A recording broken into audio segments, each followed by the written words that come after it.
औज़ुबिल्लाहि मिनश्शैतानिर्रजीम बिस्मिल्लाहिर्रहमानिर्रहीम अल्लाहुम्मा सल्ली अला मुहम्मद व अला आलि मुहम्मद। अस्सलाम वालेकुम। आज का हमारा जो अकाउंटिंग प्रिंसिपल है ये कंसेप्चुअल प्रिंसिपल है और इसके ऊपर थोड़ी सी डिबेट भी हम करेंगे।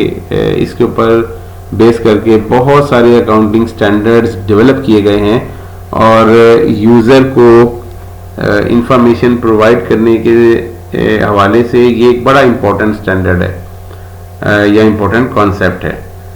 तो सब्सटेंस ओवर फॉर्म बेसिकली अगर हम इसका नाम है सब्सटेंस ओवर फॉर्म, तो मैं अगर इस वर्ड को थोड़ा सा इलेबरेट करूं, मैं भी बाद में इसके डिटेल मीनिंग में भी आऊंगा।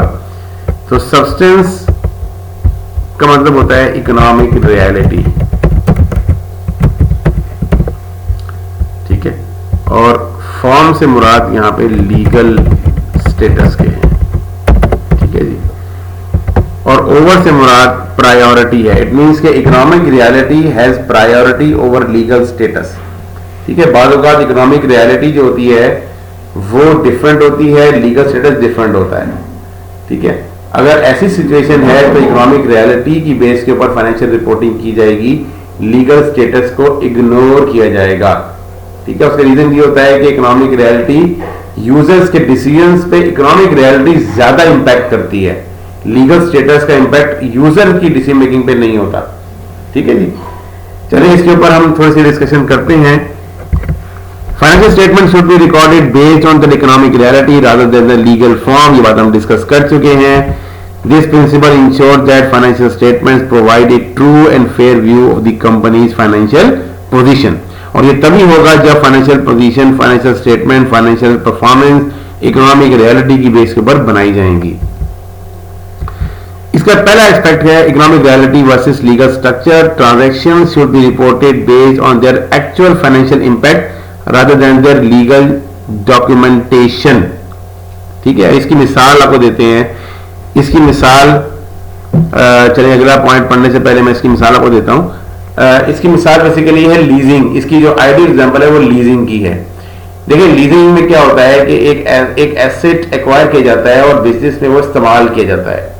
तो बिजनेस के ऑपरेशंस में वो एसेट यूज हो रहा है, कंट्रीब्यूट कर रहा है, बिजनेस के ऑपरेशंस में वो एसेट अपना रोल प्ले कर रहा है, लेकिन चूंकि वो ऑनरशिप में नहीं है तो अगर हम लीगल स्टेटस देखें तो वो तो आपको रिकॉर्ड ही नहीं करना चाहिए एसेट, लेकिन उसकी इकोनॉमिक रियलिटी ये है कि वो एसेट बिजनेस में इस्तेमाल हो रहा है, उसके इकोनॉमिक बेनिफिट बिजनेस डिराइव कर रहा है, लिहाजा वो एसेट कंपनी की फाइनेंशियल स्टेटमेंट में रिपोर्ट होना चाहिए। तो इकोनॉमिक रियलिटी जो लीजिंग का स्टैंडर्ड है इंशाल्लाह हम डिटेल से डिस्कस करेंगे, IFRS 16 वो इसी पे बेस कर रहा है कि हम तमाम के तमाम लीज एसेट जो होते हैं वो बुक्स का पार्ट बनाएं, उनको एसेट रिकॉर्ड करें और उनको डेप्रिशिएट करें जिस तरीके से हम नॉर्मल ओन्ड एसेट्स को डेप्रिशिएट करते हैं। Avoiding misrepresentation, this principle prevents companies from manipulating the financial statements by structuring transaction in a legally favorable way that does not reflect their real financial position. If a company leases an asset with terms that effectively transfer ownership, it should record the asset as if it were purchased, even if legally classified as a lease. ठीक है जी। तो ये आप देखें कि lease का asset है, वो ऑनरशिप में तो नहीं है, लेकिन आप उसको एसेट रिकॉर्ड करें क्योंकि वो फाइनेंशियल इंपैक्ट उसका एक्चुअली रियलिटी यही है कि वो बिजनेस का एसेट है। IFRS emphasize this principle to ensure transparency and prevent financial manipulation. ये बड़ा इंपॉर्टेंट प्रिंसिपल था जी जो हमने डिस्कस किया। इसकी फर्दर डिटेल इंशाल्लाह अगले स्टैंडर्ड्स में आ जाएगी इंशाल्लाह, तो वहाँ इसके फर्दर इम्प्लीकेशंस को हम डिटेल से डिस्कस करेंगे। उस वक्त तक के लिए अल्लाह हाफिज़, अस्सलाम वालेकुम।